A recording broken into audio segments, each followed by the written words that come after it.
to our Run Pure Sports Core Report. What a week to debut our Core Report when just Wednesday, our early slate MLB cores crushed.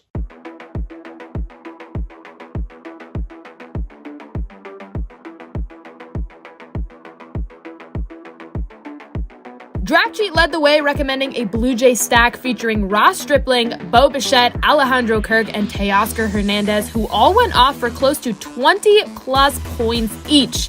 Blue Jay stacks found their way into early slate cores across the board, leading to RPS logos all over the leaderboards.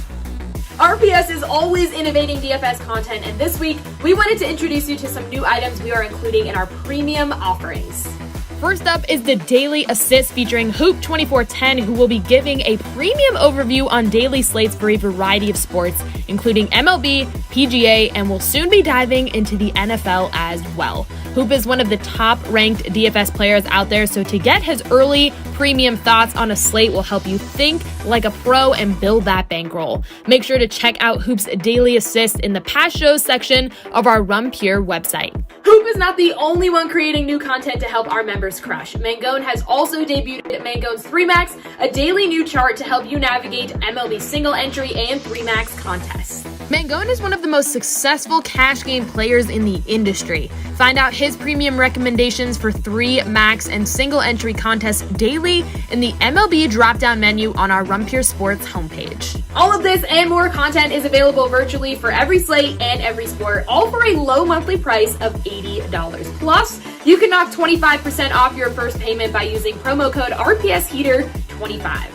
As always, if you haven't subscribed to our YouTube channel, get in there now and take advantage of all of our free daily video content. Our content features the top DFS pros in the industry, giving you their winning takes, so subscribe today and find out why we're one of the fastest growing DFS sites out there. Thanks for joining us for this week's Core Report, and we will see you again soon.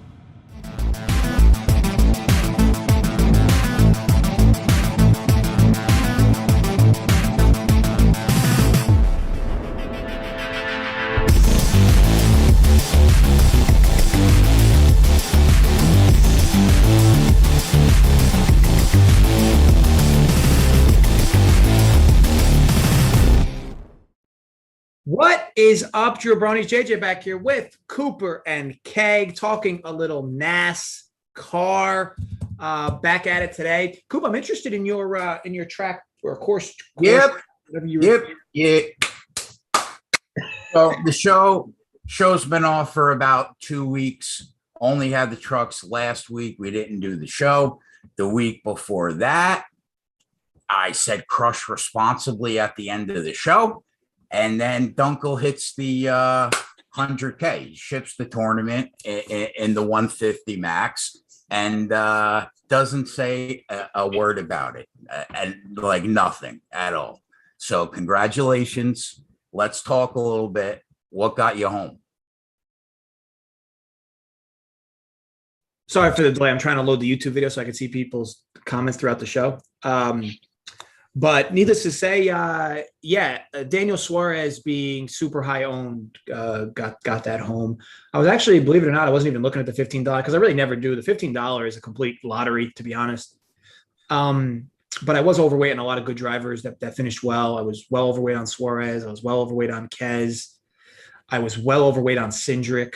Just kind of spots I wanted to pivot and be different. I was lower weight on all the Dominators, which helped. It was the 444 that tilted you, right? 444 tilted me because I was all in. I was all in on Suarez. I had 66% Cindric. I had 50% Kez. And somehow I had three lineups that finished 19th, 20th, and 21st. Did you watch the race? Yeah, I was watching the race. Were you surprised that there were just no cautions at the end of that race to get him home? Yeah, I was shocked, and I'll be honest, I don't even know how much, if anything, the Truex crash hurt or helped me, because I had a lineup in the 444 with Truex. Was it Truex that who's the one late that it was Truex, right? Coop? I don't know. I had one lineup in there. That was it. Yeah, it was Truex who got shuffled late because of a pit stop gas, something. I forget what it was. So I was at the field on Truex, and I'm pretty confident in the 444. The lineup that I had that got in 20th had Truex. But because I remember asking you, like, how much did that Truex issue pit stop? Truth be told, Coop, I don't really know. I know I had Right. 7 lineups in the top 100 of the 15, and then I think I had like 18 lineups in the top 300 of that 15. So I mean, one of them might have been Truex, or a few of them might have had Right. Truex. I don't really know, but I mean, it's just like anything with those contests. I mean, you pick your spots to be overweight on drivers, because if you play those contests every week at ownership, you're never going to win, because you're literally making that contest into the lottery that it is.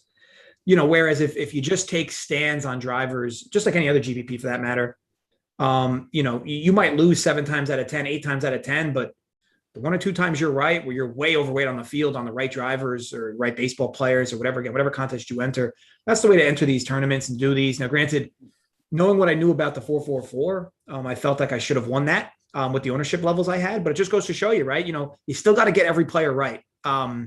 And every one of those lineups, I had one guy that kind of fucked me. So, just how it works, but was very fortunate to take down. I didn't lose money in the 444. I just didn't win what I thought I would in that one. But open the app after the race, and that was when I saw that I won the money. So it was nice. Yeah, awesome hit, man. Awesome hit. Yeah, and appreciate now you can carry on. and appreciate you guys as always. Because like I said, I mean, I told you.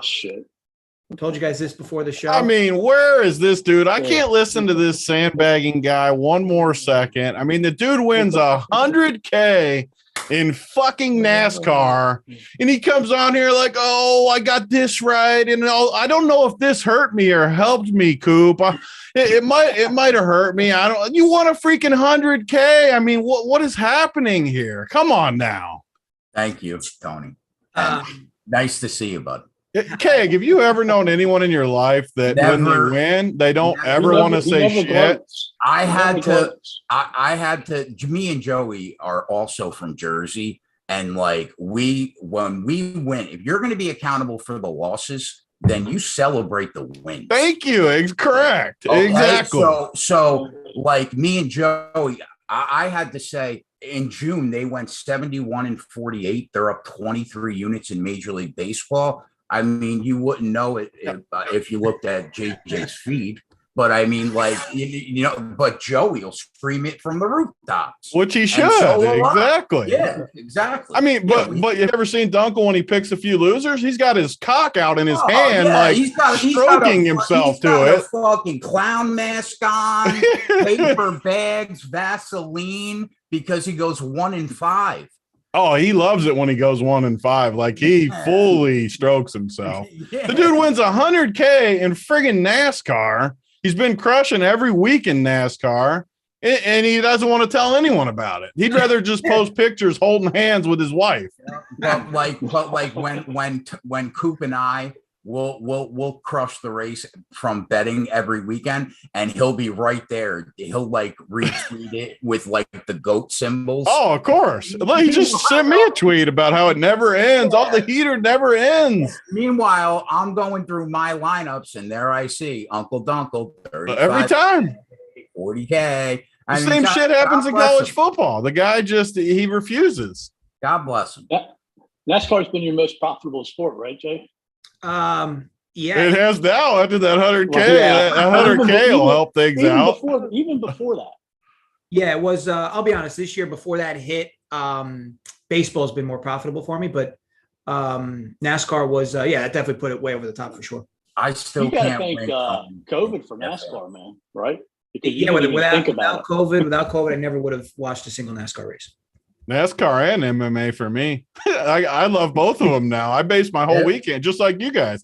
Keg and Coop freaking cry. I was stroking Dunkel there for a minute. Now I'll move over to my boys Keg and Coop, who crush every freaking weekend. The same 2 sports. And honestly, I love these 2 sports, partly because of what you guys did in the beginning, getting me into the damn sport. So I love it. I had to join the circle jerk here though, because I want winners too. I like winners, and you 3 give winners in NASCAR. All right, so let's talk about the race, Jay. So What do you have to say for yourself before you get into it? I mean, you need to start. We just gave that whole thing, and then you go right into the Ray. Like, what do you have to say? Like, talk about the win. Take a victory lap. I mean, I did talk about the win before you came on. No, I was listening to it. I couldn't listen to it anymore. It was way too mild-mannered. I can't. Say who's been the best at NASCAR this year. Let them know. It's been a decent year for me in the NASCAR streets, but I mean, but I will say, prior to that 100K hit, I mean, I was down quite a. Here we go. He was down before the 100K. I was down I was having a rough year. But you had just won a GPP a couple Thank you, weeks ago, Coop. Exactly. Coop, before we go into the playbook, would you like to tell us a little bit about the track and what we got brewing today? The later race. Yeah, this is tough, man. We got a lot going on. We've got a 1.33 mile concrete oval. So it's hard to compare this track to any other because of one, the size, and two, the concrete. There's only 3 concrete tracks out there, being this one, Dover, and Bristol. And the size-wise, the closest size-wise to this is Darlington, but, there's really not much to compare with Darlington and this other than that. Then you've got the weather that's going to play a factor. Whether this race happens today, whether it happens tomorrow, whether it starts today, finishes late tonight, whether it starts late tonight, or whether it starts, today, finishes tomorrow. Who knows what's going to happen? So, you got to have to play that in your hand because, the weather will affect these cars. And we saw it quite a bit yesterday in qualifying and in practice when the sun was out and when the clouds came over and so on and so forth. So, it's big. I personally kind of lean towards the concrete versus the flat track analysis of what people were thinking about, the other flat tracks being, Loudon, which we haven't been on. And then, Phoenix, Gateway, then you got Martinsville and Richmond, but they're much smaller. So, but I like the concrete aspect because if you look at the Xfinity, which doesn't have as much competition, but they raced yesterday. And if you look at who did well at Dover, which is a concrete, and then who did well yesterday, every driver that was up there yesterday did very well at Dover, minus Josh Berry, who had an incident yesterday, which really took him out of it, but he could have been up there too. So to me, there's a lot of correlation between Dover and here, as far as the concrete goes, because you heard a lot yesterday also about, it's different to drive on concrete versus asphalt. And some drivers are good at it, some aren't. Noah Gragson came out yesterday and said, "Hey, I suck at it. I'm still learning it." It's kind of like tire wear. It takes some time to learn it. This being a different track, surface and everything. That's what we're looking at. So it's a wild one. There's not going to be a lot of place differential points to draw from because this is a tougher track to pass on. You're going to see a lot of strategy come out where people get off pit cycles and try to gain track position in order to do that. But you're not going to see very many drivers drive from like 25th to 10th or something like that. The restarts is your best opportunity to gain track position. I think the last race, there was practically no cautions. And all season long, I feel like, I don't know the history as a whole, but I feel like there's just been seemingly a historical amount of cautions with these new cars. There have been. And last week just felt like a complete anomaly, and it was great that things kind of fell right. But I think if you're going to go into this race in particular, I think you got to look into fading chalk today in many ways. And granted, we'll talk more on it as we go through it. But when you take into account the weather, when you take into account, kind of getting back to progression to the means, if you will, last week just felt like 2 weeks ago felt like a complete anomaly. I mean, I'm not even talking just how it ended. I'm talking like start to finish. It was like 2 cautions. It's a road course though. So you got, it's, it's not your traditional oval. Yeah, that's true. But you do see more than, what was there, a total of 2 last week? I mean, yeah. You bring up a great point. Because go ahead. Go, Jay. I was going to say, I think that Coop nailed it. Like, I don't know what the true track comp is here. the track's an anomaly right now on the circuit because you can't really find a true comp, right? Concrete oval, and it's on a little under a mile and a half, but people say like it's a flat track, but it really isn't because there's still like 15 degrees of bank in the corners. So there's really no true comp, right? I was thinking about maybe looking at data from Richmond and Phoenix, maybe. I don't know. I think another issue is going to be because it's concrete. Tires have been an issue this year for Goodyear, big time. And we're still seeing blowouts that you wouldn't think happen, especially on the tracks this year that are your better comps for Nashville, right? Even though there isn't a dead ringer. So I don't know. I just think it's a really interesting oval. Yeah, you haven't heard much about tires so far this weekend. You didn't see much in practice, but we've seen tires issue around 30 to 40 laps, and they didn't really run that. They had 3 sets in practice, so that could take it away too. So I would not be surprised, to what JJ was saying, if this becomes, another wreck fest where you do see a lot of cautions. And, they had some issues last year with brakes at this track. So, that could be something else that, pops up today and becomes relevant.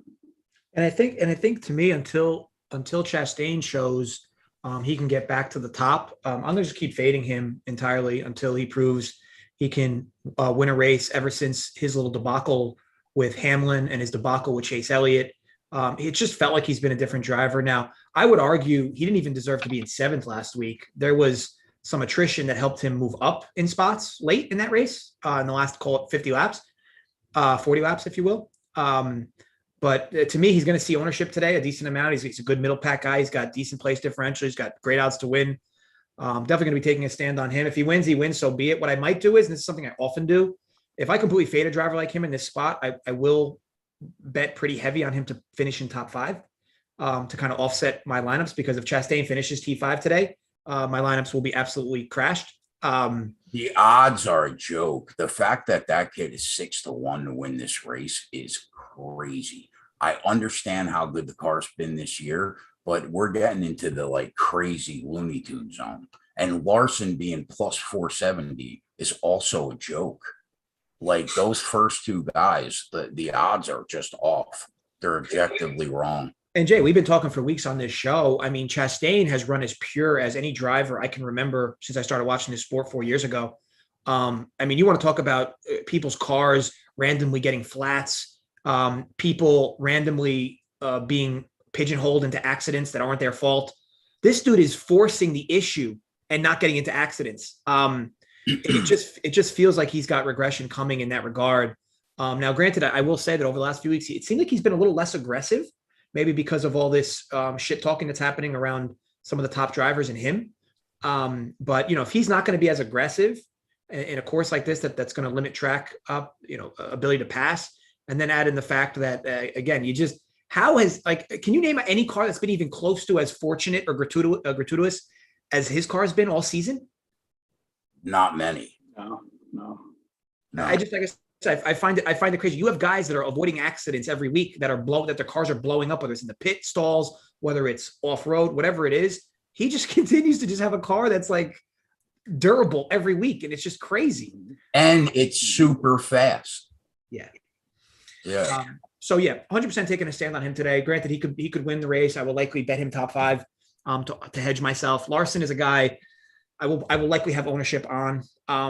But Chastain is going to be a complete fade for me. But we'll talk more on this. And Coop, let's roll into the playbook here. Dominators and a few of the guys I mentioned, I'm sure will pop on this list. Who do you like in this race to get you Dom points? First off, I don't know if we can really call these drivers dominators anymore, because we're not seeing that. In the past, where you would see 1 or 2 drivers lead 85, 90% of the race, and they would collect the majority of these points. We've only seen that once or twice this year with Ryan Blaney in Phoenix and William Byron in Martinsville. So I think it's more or less like bonus points, type of deal, because we're seeing 3, 4, 5, 6 different drivers, split these laps. And then the other piece is fastest laps. We're not seeing the leaders, dominate. And, before, if they led 150 laps, they were getting 80 laps of fastest laps. Now, if they're leading 70 or 80, they're only getting like 30 or 40. The fastest laps are spread out much more equally too. So I think of these more like bonus points. And I think, we're going to see, a handful of drivers again. I don't think we're going to see what we saw in the trucks and Xfinity, where we saw two drivers, pretty much dominate that race. And they were the two best by far. I think you're going to see a lot of pit stops. You're going to see a lot of people changing, strategy and trying to pick up. And you're going to see different people up at the front. So I think, I want to try to get as many of these as I can. The problem is, they're all expensive. And then the other piece is Kyle Busch, who we'll get to later, is expensive too, and you're going to want to play him. So, I want to try to get two of these drivers in my lineup. And, my two favorite is Ross Chastain and Martin Truex. And then I like Chase Elliott and I like Kyle Larson also. I don't mind Denny Hamlin, but I think, his chances are hurt when we have rain, because I think, which we will have, it's going to put a competition caution out there if the race doesn't start on time, which is going to give another chance early in the race for them to, pit, change strategy, etc. So for me, it's going to be Chastain. I understand everything that JJ's saying. I've been saying it in the past, but it hasn't bit him yet, so who's to say it's going to bite him today? And, when you looked at the long runs, he was very, very, very good. And same with Martin Truex. I've come close to burying Martin Truex. Haven't quite buried him like I did Kevin Harvick. He wasn't far off, but I think Marty's a new man now. The guys. Wait a minute. You put Martin Truex Jr. in the grave 2 weeks ago. Who? What are you talking about? I did not put him in the grave. He was close to the grave. He was close to it. Oh my! He's back now. He's back. He's rejuvenated. I wouldn't bet him with your money. These last 2 weeks have been key for him, because he's made his mind up. He's going to continue racing.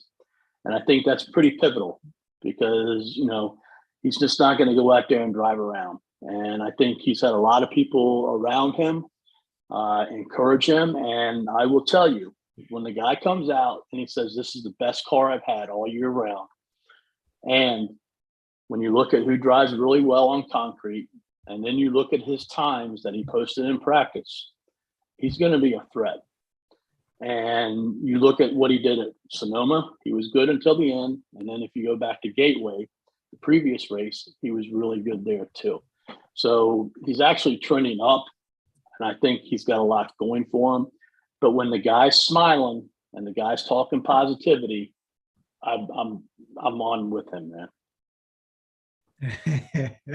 I can't argue with the Chastain look. The Truex is a nice little 180 coupe. I respect it. Because at the end of the day, and Jay, this, you gotta zig and zag, right? I mean, you can't always have the same takes. I was really surprised that everything looked like he was going to retire a couple weeks ago. You agree, Coop? Oh yeah, definitely. So, when he said he was going to come back for another year, that was surprising. But that car has been a mess all year. That's undeniable. Look, I look at it like this. I played Martin Truex one time this year. I betted him one time this year. All right. And that was at Richmond. And he did really, really good. All right. And, I basically went all in betting wise on him and Harvick at Richmond. And I basically almost swept the whole board. He finished fourth.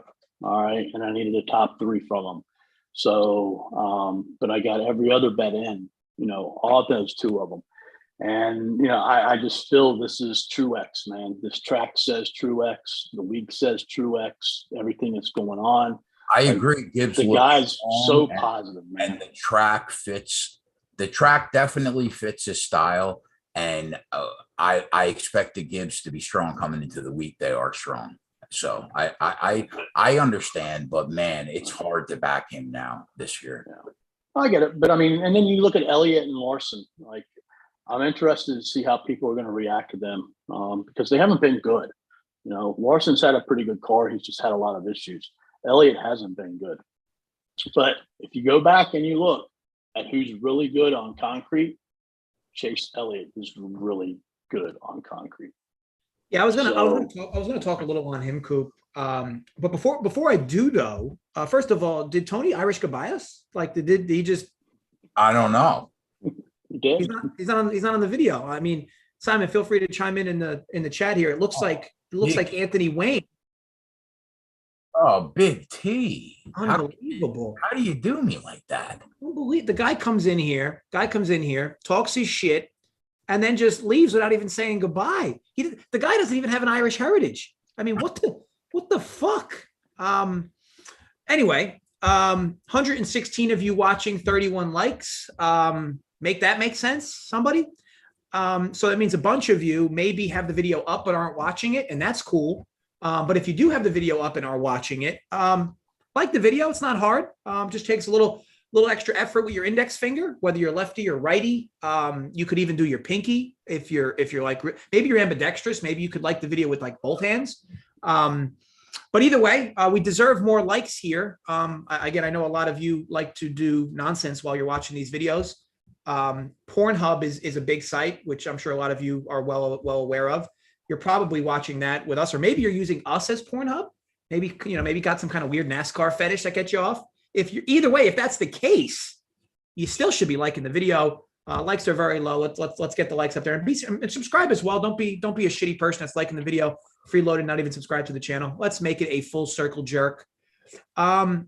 Jay, from your end, I obviously like to talk on this with the Dominators. Who do you like, or do you think has the best value to win this race today, pre-race? Yeah, so I thought practice and qualifying, Toyota looked good in practice, right? I thought Bubba looked really fast. Kyle Busch looked really fast before he hit the wall. Hamlin looked good.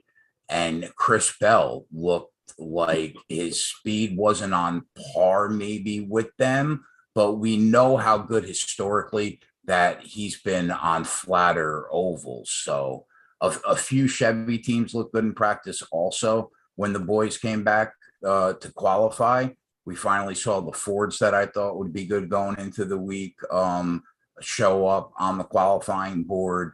So listen, Kyle Larson and Ross Chastain, those numbers are unbettable. They should not be plus 470, plus 600. So that I have to pass immediately, right? So the board doesn't even start until Hamlin. And even then, like, is there value on Denny pre-race in that plus 800 range? Probably not. I would have expected him to be around plus 950, but I'll be watching him closely because we know how good he is on flat tracks. He showed a ton of speed, right? Elliott, been a disappointment this year, and he's flying under the radar, and he's not getting a ton of criticism because of two reasons. Hendricks struggled to start the year, right? And then everyone expected Larson to be God again, and he has carried the load of like public disappointment. So it's hard for me to get on Elliott pre-race at plus 900, but Coop brings up a great point about how strong he is on concrete. So, maybe put a little more, maybe I'll put more thought into that, but I don't know. Right now, I don't think I can get on him at 9-1. Kyle Busch is the first driver that maybe piques my interest if we think he can get through the field. If the car is good enough. He was wicked in practice. He was really fast, right? Yeah, but he's 36 in a backup car. Yeah, well, no, not a backup car, I don't think, right, Coop? Because they fixed regular car. Yeah, so but he was fast. But it comes down to Coop. If that car is good enough, do you think at this track he can drive through the field and with help on pit road? You think he could? 100%. Okay. So at 10-1, Kyle Busch is live if that car is as good as it was in practice. I think you can make the argument that Logano and Blaney's prices are fair considering how good they are on flat tracks. We know that if Joey has a good car today, he will be in the mix to win this race all day long. Okay. And Ryan Blaney is going to break through soon. But like both him and that car have been way too good this year. He should have 2 wins already, right? But, you know, we've been saying this for 16 races now, and I'm losing my patience. Reddick has been a disappointment the last 8 weeks. He's a pass for me pre-race at 15-1. Willie B, one of Coop and my guys, but he's got 2 wins this year. But he's been awful since the first week of April. So I'm not running to back him at 12-1. I wouldn't bet Marty with your money, and Suarez is a fade. I'll cut it off at 20-1. Chris Bell is probably the best value from 20-1 down to 9-2. If we're talking about how good he is on the track, how good Gibbs should be today. Probably at 20-1, there is value there. So I'm looking at probably Kyle Busch and Chris Bell in this range.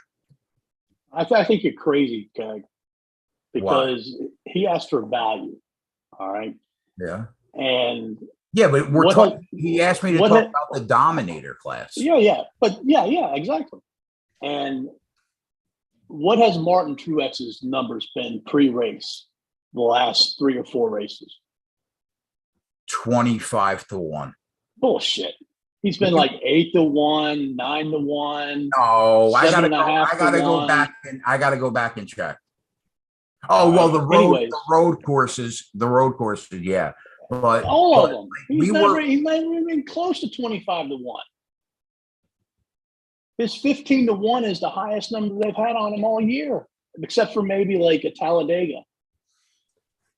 I will tell you this. I mean, I do like how Jay was asked to give give a value driver, and I think he named 12 names.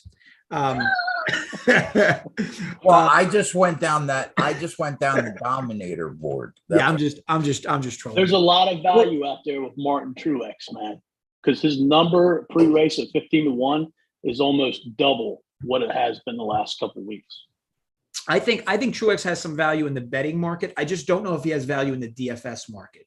At 9,700, he's got to get laps, led, and fastest laps. All of them up there do. Yeah, he's gonna need a decent showing at that price today. He could get it, but to Jay's point, his car has been a disaster. He's just been tilting. I will say this. I mean, on a course where you're going to be looking for some flavor of place differential where you can get it.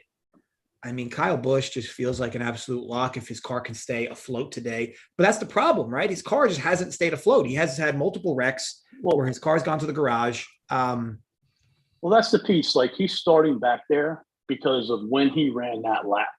If he would have ran that lap 4 minutes earlier or 5 minutes later, he wouldn't have had that issue because the sun came out when there was clouds out. All right. And the track got a lot slicker and he lost control of the car. So, it was all about timing for him, and he ended up on the bad side of the timing. So, he's not going to run to the front and get there like he would on a 1.5 mile oval. It's going to take him some time, but I'll guarantee you halfway through the second stage, he's in the top 5 some way, somehow. Yeah, you would think, granted, it's going to be tough because he's going to see a lot of ownership today. There's no doubt. He's the only guy at the top with place differential, massive place differential. But again, you play him, you can only really play one Dominator with him unless you go down the board and hope a guy sneaks to the front. But see, that's the thing that makes this slate so hard, JJ, is because where are the points going to come from? You got to have Kyle Busch. All right, he's expensive, and then there's not many other very good place differential drivers, other than Bubba Wallace, who have a lot of high upside, because those cars that are starting in the back, they're starting back there because they were slow, and they're not going to gain speed all of a sudden. So it's going to be hard for them. They're going to need a lot of attrition in order to gain those, place differential points. And they which leads back to like there's not a lot of points available there. The most points that you're going to get is from Kyle Busch and then having 2 Dominators.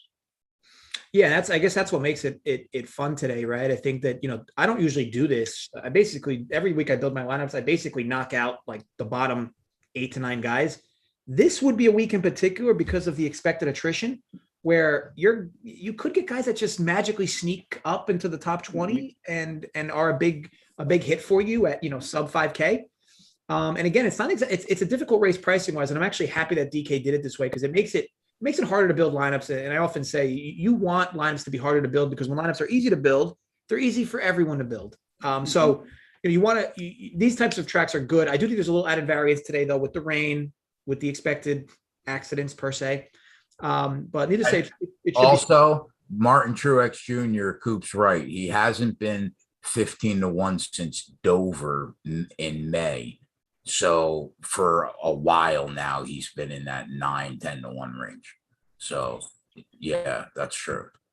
Yeah, I mean, I can't disagree at all with that take on Truex. I think that he can definitely win you a tournament today if he's able to sneak into the top 4 and even lead some laps.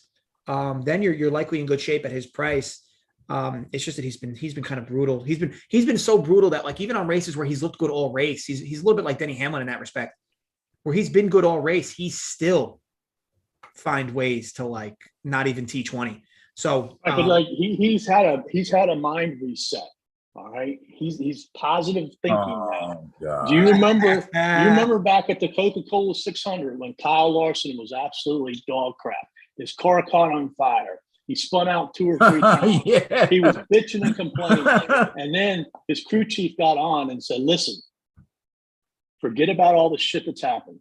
Get your head straight. I know it's hard, but this is a new damn race. All right. And then he went out and he ran really good.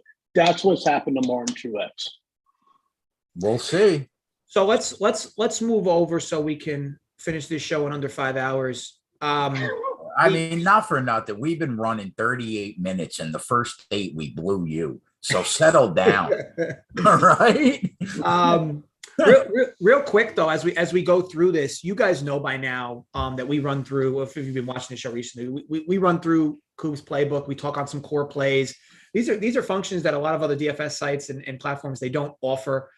Coop spends a lot of time with the write-ups and the breakdowns, and they're good. I personally use them every week to begin building my lineups, and it's just good overall track perspective. It's good overall driver perspective. It gives you a good handle on who to pick for Dominators, who to pick for place differential, your middle tier guys, your value guys, who to fade. That's something you only get at Run Pure. And look, members never win, right? Quote unquote. But look, we say this often. If you just have the logo up there, we've been randomly giving away swag to any RPS member that holds the logo up there. And we post all your screenshots when you win on our IG. So just tag us, just let us know when you win, whether it's on IG or Twitter or whatnot. Because we want to get you guys involved, because you guys winning, it means just as much to obviously us winning, because it is a full team here over at Run Pure. And by the way, speaking of team and you guys in the chat, 160 people watching and 66 likes. Keep up the fucking good work, chat. Feel free to like the video, or a few of you like the video. It's not hard. Anyway, so let's go. Let's move along. Is it place differential? Yeah, place differential. Yeah. Coop. Now, Bubba Wallace is likely going to be as popular as he's ever been this year on this slate.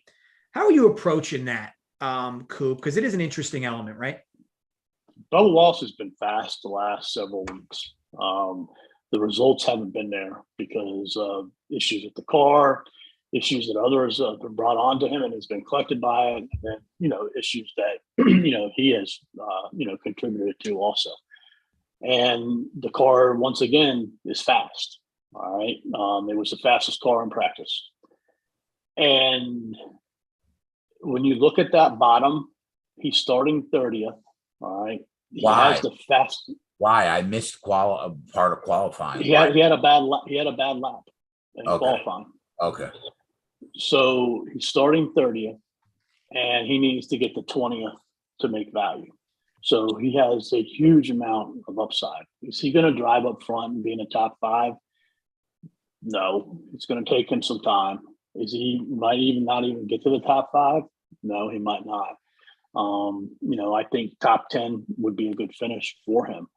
But when you look at like his peers, like his car is so much faster than any of those down there. And, you either are going to be all in on Bubba or you don't play him at all. If he's not in the top 5 today, it won't be because of the car.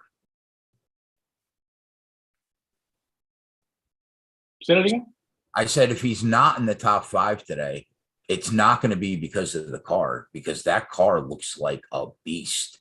Oh, yeah. Here's the problem with Bubba Wallace. Like, I just don't think he's a very good driver. Like, I watch him race after race. I agree, man. I just don't think he's a very good driver. Like, I literally watch him race after race. The car's been excellent. It just seems like a lot of what he's been doing has been self-inflicted.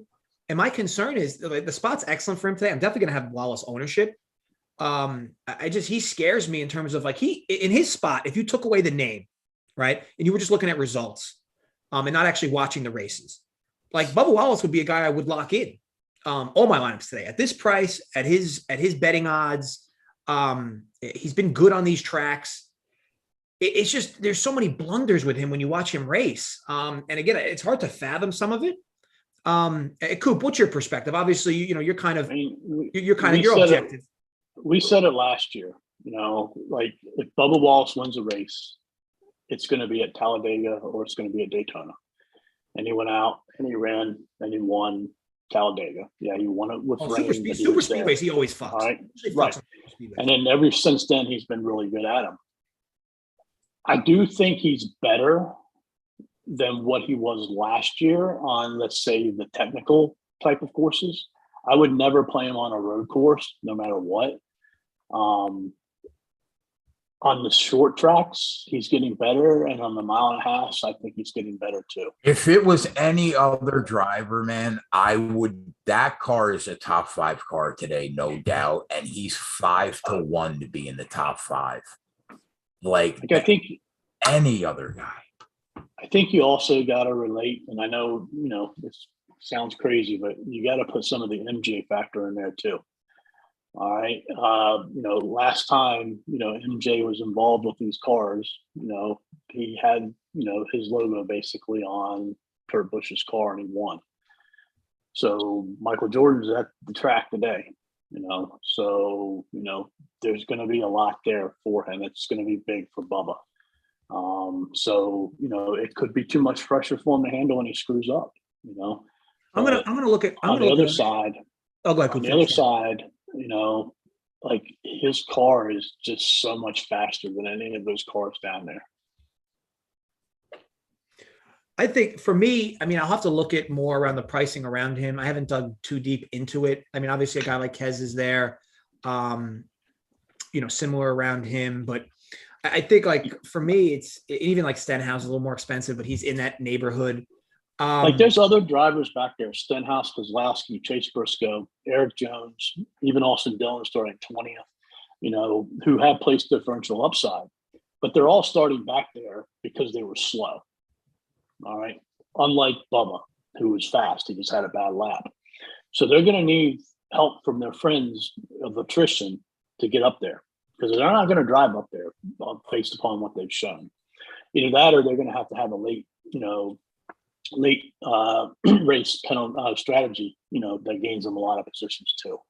The other piece that I'm worried about, and it would help if it does rain because we'll have that competition caution, but they're going to lose laps pretty quickly.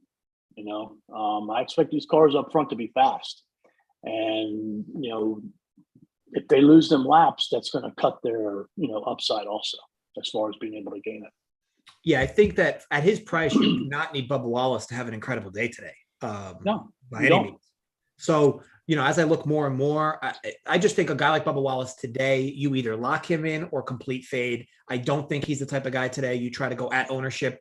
I think, like, for instance, I think it's a polar opposite to the Kyle Busch situation, where Kyle Busch, I think if you really wanted to, you can meet exposure today just because that might not be a spot where you want to win or lose. Bubba Wallace, though, to me, you either lock or fade, because he is going to see a lot of ownership. He is definitely the far and away best driver at that price today, with the place differential, with his upside to potentially even sneak a win. Again, I watch him week after week, and like I play him basically every week, and every week he just like consistently lets me down. And again, it's rarely his car that's the problem, which makes it even more frustrating because he's going to have one of these days where the car is the problem. So anyway, with Kyle Busch, you really got to figure out like more roster construction, because you know, if there's two pure dominators and that's it, then yeah, and he does well, he's probably going to be needed. But if let's say there's 4 or 5 dominators, all right, and all these points are kind of equaled out, so let's say they get around 60 to 65 points between, you know, themselves, you know, he could end up being on the short end of the rag if he ends up, you know, let's say 8th, 9th, 10th, 11th, you know, and he doesn't get as many points as them. So I think it really comes down to how you build the lineup with Kyle Busch. Yeah, agreed. I think, well, I mean, the makes this slate great is the tight pricing and the interestingness of it makes the slate fun in general, and a bunch of different angles for building lineups. Anything else you want to cover on place differential, Coop, or you want to move on? No, I mean, like, I really don't have much interest other than Bubba Wallace and those ones that are in there, because, you know, I think Chase Briscoe is going to be lower owned depending upon what route people take, and he does have upside. But, you know, he's got some changes on his team coming because they changed pit crew members with Kevin Harvick, you know, which actually could help him because, you know, Kevin Harvick, I don't understand that whole move in general because Kevin Harvick's team pit-wise was doing well. So, you know, I think he could end up being lower owned. But Ricky Stenhouse is going to be popular. If you look at the flat track scenario and play it out that way, I wouldn't play him, but if you believe in concrete, then yeah, I would play him. So he wasn't fast, but you know, who knows? His price isn't that much. He could get up into the top 20, which is basically a little bit more than what he needs to pay off. So, but I do think he'll be on the popular side too. Yeah, fair enough. Let's move over to the middle tier. And I'm going to be honest, I usually don't consider this specific portion what wins you races. I find that place differential, value town, well, I'm using your words now, Coop, but your value drivers, your lower price guys, and your dominators are usually what wins you the lineups. However, today, I think you have the most value in this section. So what are your thoughts here? Who do you like in the middle? I think you're going to get a lot of low-owned drivers in here. You know, and if they do pop, somehow they could do well for you. You got Chris Bell starting 9th at $9,100. Nobody's going to play him because of his price. And, you know, when you look at his speed here recently, it's been exceptional. He's due for positive regression. He's had a lot of issues on the track brought by himself, brought by others, and then his pit team. His pit team can't be as bad as what they have been. They're only going to get better because it's been really bad for them. So, you know, if you play that flat track piece, you know, he's very good on flat tracks. But then again, you know, he can end up being 7th or 8th, have a good day, and not get you any points. Eric Almirola is kind of in the same situation. The only difference between him and Bell is the price. And Almirola is probably going to be much more popular than what Bell is. I think Bell's going to be really low on because of, you know, the price can get him there.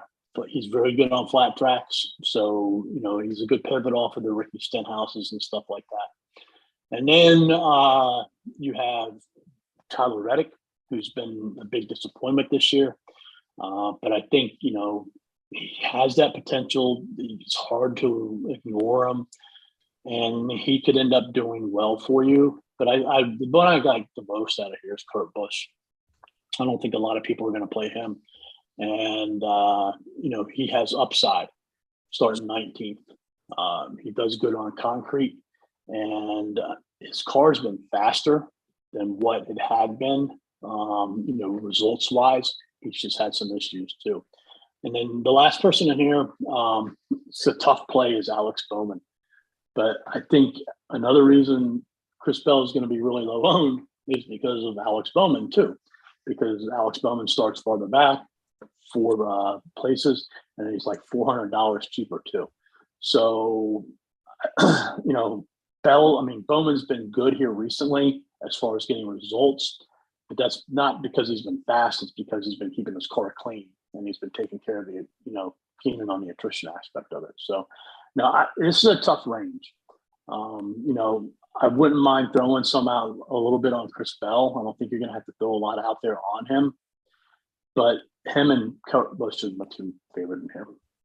Makes sense. And then, well, actually, there's a bunch of things that made sense there, Coop. But Keg, on your end, the middle of the pack, who are some guys you're looking at pre-race that have some upside?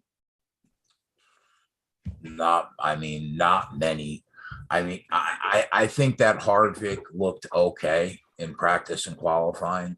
25-1 though. I think that's probably where he should be. Harvick was bad, man. Well, he qualified well. Right, but he qualified in the clouds. Oh, okay. I was doing the show. Oh, I didn't see it. He was one that had a good run because of when he went. Like, I don't think he's going to be as good as what, his number is. Okay, yeah, that makes sense. So, yeah, that's a pass. Listen, Bubba Wallace's car is fast, and he's 40-1. But it's hard to trust him. It's hard to trust him to win you a race. It really is. Yeah, I don't think you could do it. But maybe top 5 and top 10. What's the top 10 line actually on him? I think it's like plus 120. It's going to be one of the main reasons why he's super high on today. Yeah, I don't mind that. But yeah, I don't really like anybody in this middle range in terms of an outright bet. We can move on to one of the last portions here, the value, right? We say this every week. This is where you win tournaments. I personally think you're going to win tournaments today, getting those middle drivers right. I think everybody's going to stick in a value guy today. And attrition will be a reason. I think that, hopefully whoever you choose here obviously stays clean all race. But Coop, who do you like in this range? Justin Haley, I think, is the obvious. Starts 21st. He's been very good. He's overachieved in just about every race this year. So he's going to be popular though. So I don't mind him. And then after that, it's a crapshoot.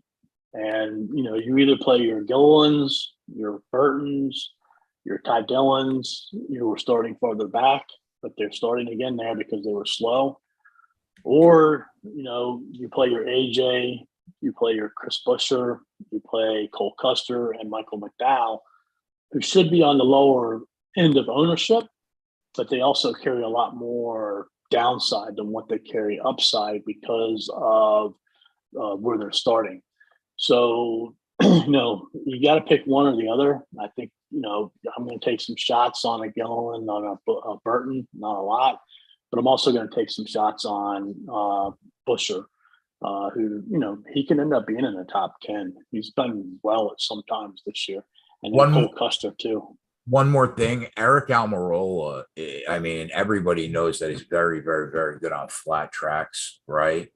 I think that he could definitely top 10. He has that potential at plus 120. That's fair. That's fair for sure. That's all. But I think you got to mix and match this lower tier. And I think, again, that's why Bubba Wallace, if you don't play him, like, you could be hurting really bad because he's so much better car equipment wise than any of these cars down here.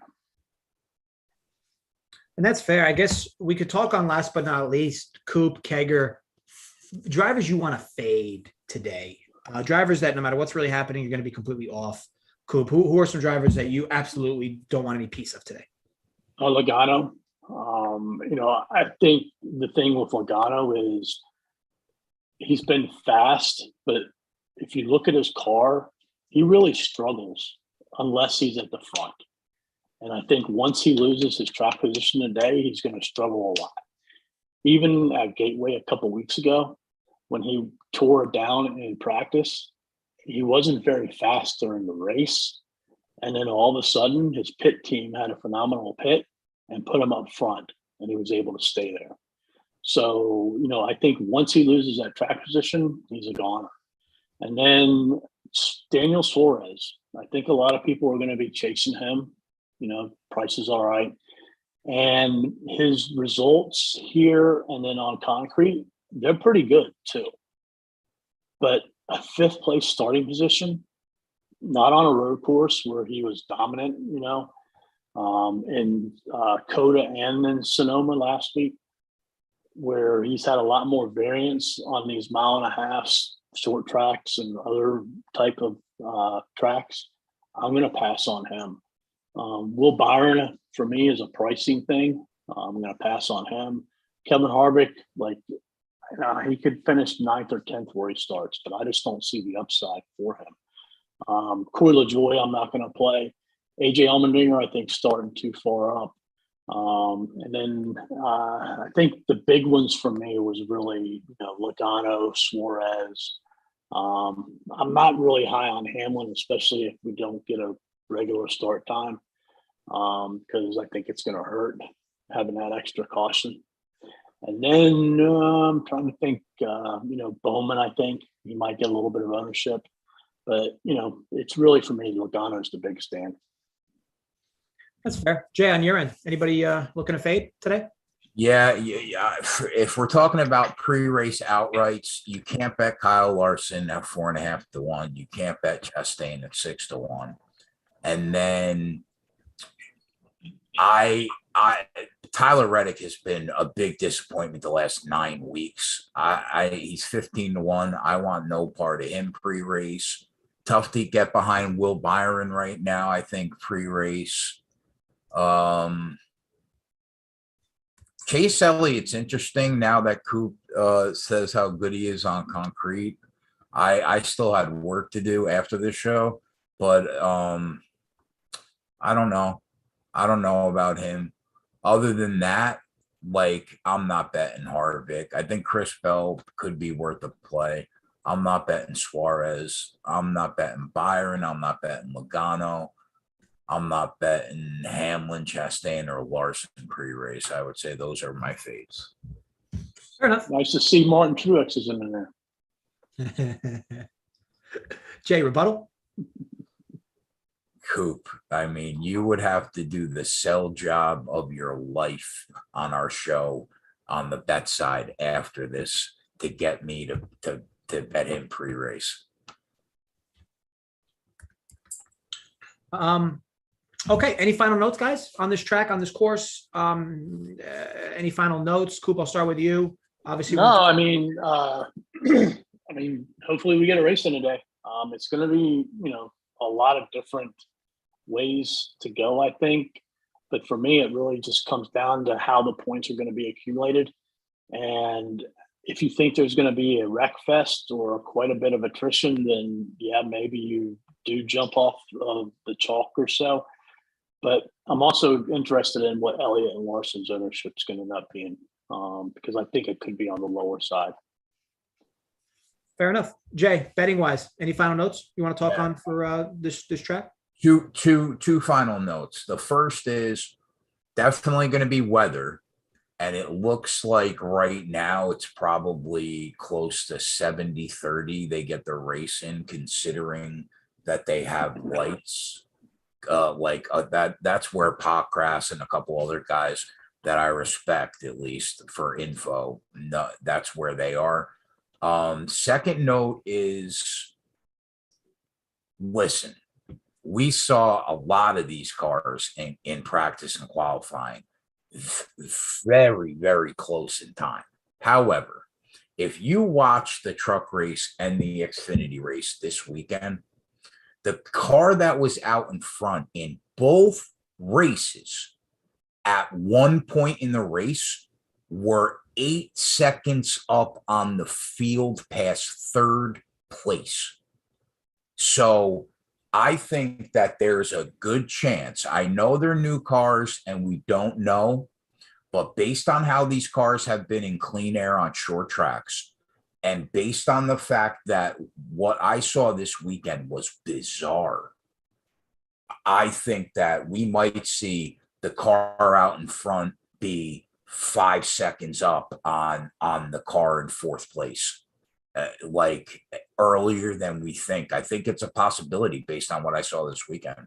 So I think that's going to affect the betting lines live a lot. But yeah, the majority of my outright betting will be live. Love it. Folks, thank you to everybody for tuning in. I think this was another good show all around. Also, we got Wimbledon starting tomorrow. Susie's been absolutely crushing the cores. And even a shout out to Jimbo Drums, little bullet shipper, $900. You'd love to see it. More big prize pools with Wimbledon and majors. So be sure to check out the pools on DK. And then, of course, check out the cores, which are available for all premium members. Because, again, Susie's been absolutely smashing all year long. And speaking of bets, which Jay mentioned, get bets, right? You sign up for DFS, you just use the code GetBets, you will get the bets free for an entire month with the DFS plan. And of course, it includes the Discord, the Up to Lock shows, all this good stuff for super low prices. So yes, check us out, Run Pure Sports and Run Pure Bets. But other than that, folks, gamble responsibly, stay safe, run pure. And Jay, as we've been saying, crush responsibly. Simon, take us out of here.